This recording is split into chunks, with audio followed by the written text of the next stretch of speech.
sesuai janji saya, kali ini kita akan live langsung dari site-nya STAA. Kebetulan ini adalah salah satu anak usaha dari STAA, namanya PT KSJA, yang konsepnya adalah pabrik pengolahan CPO. Jadi di samping saya ada Pak Go, selaku Direktur Produksi, yang akan membantu menjelaskan apa sih kelebihannya dari KSJA ini dibandingkan dengan, boleh dibilang, midstream yang lain, produsen CPO yang lain ya Pak ya? Iya. Oke, ini Pak, silahkan nih Pak, saya perkenankan Bapak untuk jelasin kira-kira kita ini lagi ada di mana sih Pak? Oke, selamat pagi. Sudah siang urutannya ya. Jadi gini, ini kita berada di PT Karya Selasi Jaya Abadi, PT KSJA, yang mana merupakan salah satu anak perusahaan dari PT STAA. Jadi pabrik ini berdiri tahun 2014. Kebetulan pabrik ini memiliki kapasitas 45 ton untuk PKS-nya. Pabrik ini sebenarnya hampir sama dengan pabrik-pabrik PKS pada umumnya. Hanya beberapa yang kita sudah terapkan ya untuk teknologi terbarukannya, yaitu sebenarnya digitalisasi, unmanned wheel bridge, terus sistem pemakai Android untuk sortasi. Kalau prosesnya hampir sama, cuma kita penekanan kepada penyortiran, grading TBS yang baik, dan proses yang kita tekan losisnya. Kelebihan dari KSJA ini sendiri, yaitu salah satu anak perusahaan STAA ini, adalah kita coba turun ke midstream. Jadi midstream ini kita ada KCP, ya, KCP kernel crashing plant, dan kita didukung oleh solvent extraction plant untuk pump kernel. Nah, buat teman-teman yang belum tahu, kernel itu apa sih? Kernel itu biji ya Pak ya? Ya, Bijinya dari CPO yang biasanya dari sawit. biji dari sawit, Nah. biji dari buah sawit yang biasanya itu sama produsen-produsen lain dibuang ya Pak ya? Dijual, cuma kita turunkan lagi sampai menghasilkan minyak. Oke, jadi kalau di tempat lain itu hanya dijual berupa biji yang mungkin nilai tambahnya tidak begitu berarti. Di STAA ini, biji kernel ini diolah kembali. Seperti yang tadi saya sempat sampaikan, bahwa kelebihan dari STAA ini bisa mengolah biji kernel, diekstraksi ulang, diambil minyaknya untuk menjadi minyak biji kernel atau CPKO, dan salah satunya bisa jadi pakan ternak juga ya Pak ya? Iya. Ini yang luar biasa nih Pak, saya baru tahu nih, dari biji sawit bisa jadi pakan ternak nih Ya. Pak. Nah, mungkin kalau teman-teman penasaran nih Pak, ini yang di belakang ini apa sih Pak? Ini adalah solvent extraction plant. Jadi kita di pabrik ini sebenarnya sangat sangat kompleks, yaitu kompleksnya maksudnya kita pergunakan semuanya. Dari pabrik sawit itu biasa ada namanya limbah cair ya. Limbah cair itu kita buat jadi biogas ya, green energy. Jadi green energy ini menghasilkan gas ya, gas metan yang kita convert jadi electricity. Listrik itu kita pakai untuk support KCP dan solvent extraction plant, sehingga itu mengurangi pemakaian listrik ya dari PLN maupun dari genset. Jadi Berapa megawatt itu Pak? biogas kita ada kapasitas 1,6 megawatt. Jadi Yang saat ini bukan kita kaleng-kaleng ya Pak ya? Enggak. Jadi kita ada menggunakan teknologi CSTR tank ya. Biasanya biogas itu ada dua macam, ada yang satu lagun, satu yang tank. Kita pakai yang tank. Jadi dari gas itu kita hasilkan elektrik untuk support KCP dan solvent extraction. KCP ini sendiri memiliki kapasitas 300 ton per day. Yang kita ada wacana ke depannya mungkin kita extension meningkat lagi. Jadi untuk mendukung PKS-PKS STAA yang ada di Sumatera Utara, semua kernel kita olah di sini, menghasilkan extraction rate yang lebih kurang di 44 ke 45%. Jadi produknya adalah CPKO, ya, palm kernel oil dan palm kernel expeller. Itu bisa untuk digunakan sebagai pakan ternak. Oke, kalau CPKO ini ya Pak ya, tangkinya yang ini ya? CPKO yang itu. Jadi itu tangki CPKO, jadi hasilnya sendiri juga bukan sedikit ya Pak ya? Ya. Hasilnya juga cukup banyak, dan itu semua diekstrak dari sini ya Pak ya? KCP sendiri dia akan hasilkan palm kernel expeller, dan expeller ini masih mengandung ada kandungan minyak ya. Kandungan minyak itu yang kita optimumkan lagi dengan ekstraksi dia keluar minyaknya yang sisa itu lagi. Dan baru palm kernel expeller itu kita pelletize, yang dimana kita jadikan itu pakan ternak, dan itu sudah kita ekspor ke Korea ya untuk bayar kita. Oke, kalau boleh tahu nih Pak, yang punya extraction plant seperti ini tuh banyak nggak sih Pak? Di Indonesia saya rasa mungkin 5-6 unit aja ya. 5-6 perusahaan aja yang ada. Nggak Oke. banyak sih, belum umum. Belum umum ya. Jadi ini salah satu competitive advantage dari STAA. Buat teman-teman yang kemarin sempat nanyain competitive advantage-nya di mana sih? Ya di sini STAA punya extraction plant yang belum banyak dimiliki oleh pabrik-pabrik CPO lain. Ya akhirnya apa? Bisa jadi pendapatan sampingan nih. Pendapatan sampingan yang income-nya juga bukan sampingan. Jadi kalau berdasarkan bocoran dari Pak Lim kemarin, income dari hasil extraction plant ini baik dari CPKO ataupun dari pakan ternaknya itu bisa menyumbang 20% revenue. Jadi bukan main-main nih. Jadi hasilnya sendiri luar biasa gede gitu kan. Nah, sekarang kita mau lihat hasil pakan ternak yang dihasilkan dari sini ya Pak. Boleh. Oke, yuk kita lihat yuk langsung. Jadi kalau teman-teman kan biasanya bingung nih, yang namanya biji kok bisa jadi pakan ternak ya, kita langsung lihat nih. Pakan ternaknya model seperti apa. Sekaligus lihat ya, itu tadi yang udah di highlight. Itu CPKO ya Pak ya, yang itu CPKO. Yang di belakang itu apa Pak? Ya, tapi ya. Oke. Itu biasanya untuk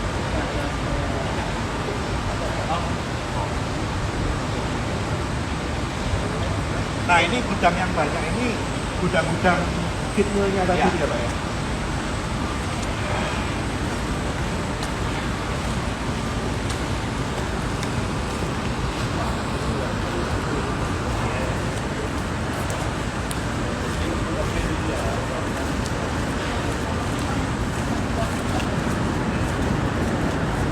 Nah ini kalau teman-teman lihat ini ada gudangnya banyak banget.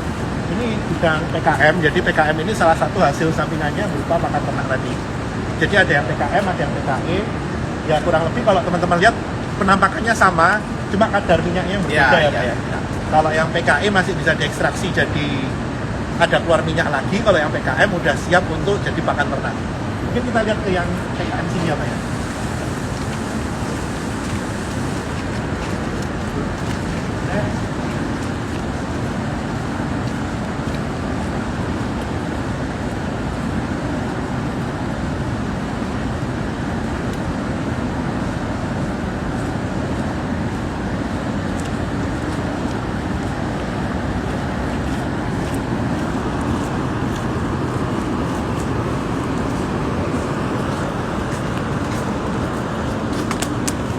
Ya, jadi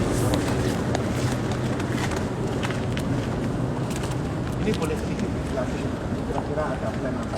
Oh, inilah adalah mesin-mesin untuk yang kita pergunakan untuk membuat pelet ya, pelet. Oke.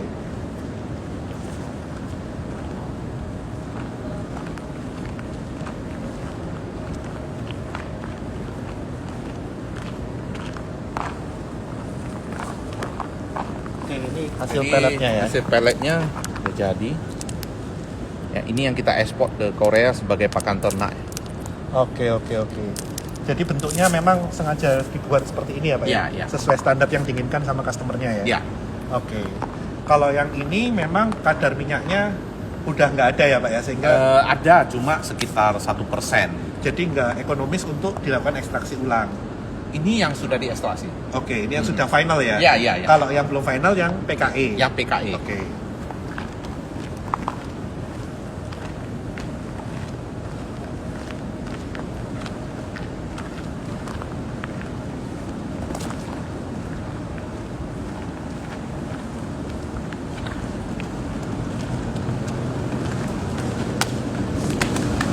Dan kebetulan kita di sini kita udah dapat sertifikat GMP Plus ya. Oke, boleh dijelasin Pak? GMP Plus ini supaya kita bisa sudah ekspor ke Eropa ya nanti. Ya. Oke, Bahwa oke. kita udah memenuhi syarat tentang safety dari food itu sendiri. Gitu. Oke. Jadi pakan ternak ini sendiri walaupun ini adalah hasil sampingan, tapi juga diproses dengan profesional dan dengan standar dan faedah yang internasional standar ya Pak ya. Jadi bukan hanya sekedar produk sampingan yang dikerjakan dengan sampingan, tapi kerjainnya juga serius gitu ya.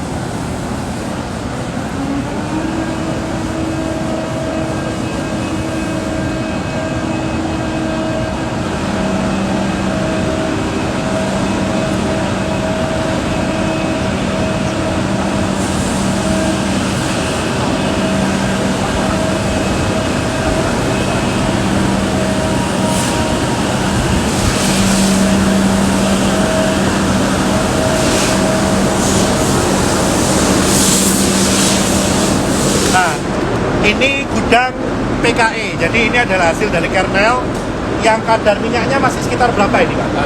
7% ya. Ini kadar minyaknya masih 7%, jadi masih bisa dilempar ke extraction yang tadi kita awal itu, sehingga bisa mengeluarkan minyak lagi yang jadi CPKO. Jadi mungkin kalau teman-teman mau lihat di sini, ya secara tampilan fisik lebih sama ya Pak? Nah, hampir sama, cuma dia belum dipelletise saja. Jadi bentuknya masih berupa serbu ya Pak ya? Jadi bentuknya masih berupa serbu, ini belum dibuat seperti silinder, jadi masih lebih halus bentuknya dibandingkan dengan yang PKM yang udah siap diekspor untuk produk pekan tadi itu.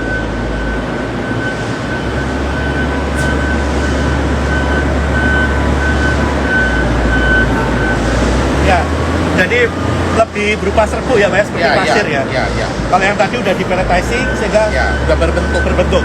Oke. Oke. Next kita akan jalan-jalan, kita mau lihat fasilitas biogasnya.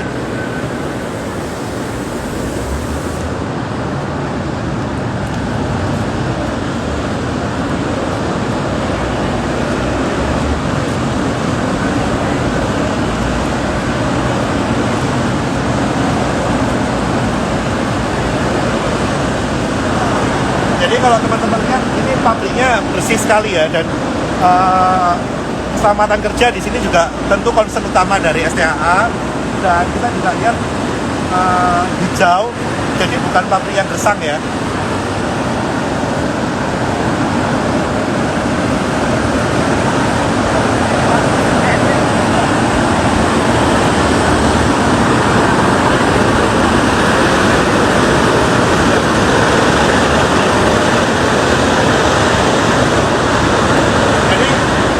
Ini mungkin apa ini Pak?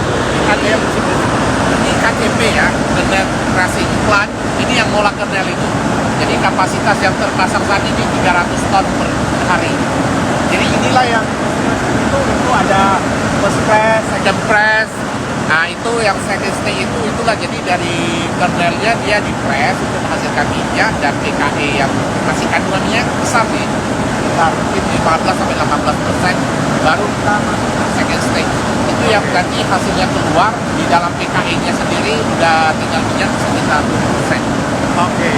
Jadi itu early stage ya teman-teman, early stage untuk membentuk PKE sebelum dibentuk lagi menjadi PKM. Oke, kita on the way lagi ke biogas.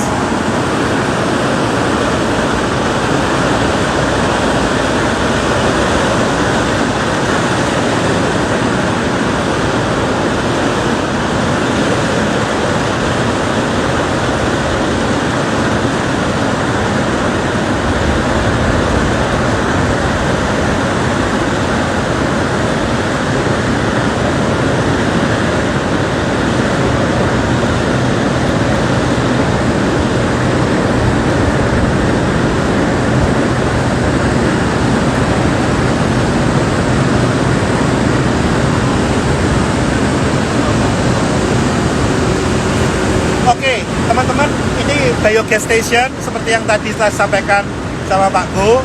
Jadi ini sumbernya dari limbah cair ya Pak ya? Iya betul. Dari limbah cair, mungkin Pak Go yang akan jelasin lebih jelas ya ini biogasnya gimana nih?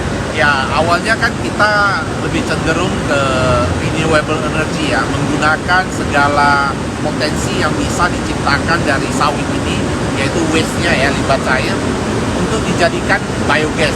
Kita menggunakan methane capture ya. Methane capture ini ada beberapa metode, yaitu lagoon system, terus tank system ya. Jadi yang kebetulan kita pakai ini CSTR system, tangki. Jadi CSTR inilah yang mengcapture gas metan yang ada. Jadi dari gas metan itu kita otomatis sudah termasuk salah satu upaya mengurangi emisi gas rumah kaca ya. Jadi dari biogas itu kita convert nanti ada gas engine yang kita convert menghasilkan listrik kan. Yang power yang sekarang ini kita pergunakan, kita desainnya ini untuk 1,6. Saat ini kita udah produce lebih kurang hampir 1 megawatt ya. Jadi listrik itu yang kita supporting untuk pemakaian di KCP dan solvent. Itu sangat banyak manfaat ya, mengurangi cost produksi kita. Ya, jadi boleh dibilang dari tadi yang kita lihat extraction plant, crushing plant-nya apa semua itu listriknya dari biogas ini. Jadi kalau boleh dibilang ya almost cost free ya Pak ya, karena ini dari waste yang diproses 50% ya. Jadi ini dari waste yang harusnya dibuang bisa diproses jadi biogas, diambil metannya yang digunakan untuk power generation. Jadi power generationnya di sini ya. Ya.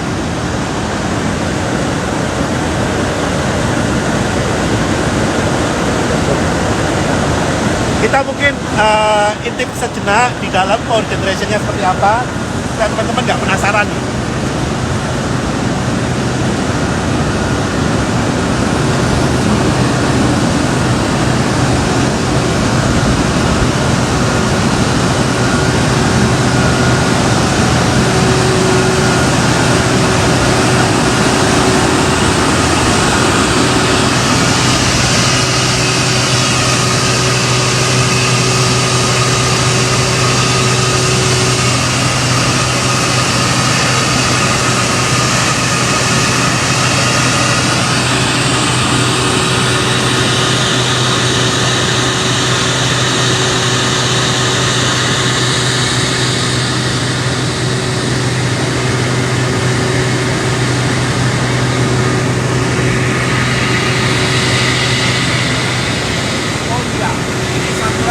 Dari CSTM ini biasanya dia sampai satu masa kan di bagian bawahnya itu ada solid.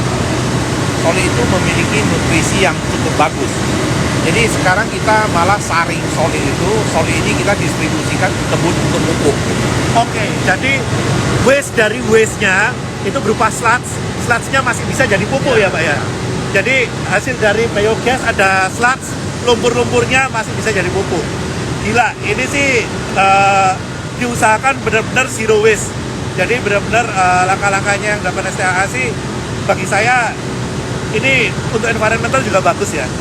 Oke, ini sekitaran tentang biogas, tentang kelebihan extraction plan yang dimiliki oleh STAA bersama Pak Go. Mungkin setelah dari sini kita akan jalan ke CPO plan-nya, kita akan live lagi nanti karena jalannya cukup jauh. Jadi kita akan tunjukin sekilas saja karena kurang lebih generik ya, ya. Kurang lebih generik supaya teman-teman tahu aja bahwa STAA ini punya pabrik yang seperti ini total ada 9 biji. Jadi pabrik yang seperti ini bukan cuma 1 tapi 9 biji seperti itu. Jadi oke teman-teman, kita ketemu lagi mungkin 15-20 menit lagi, kita jalan on the way ke pabrik utamanya.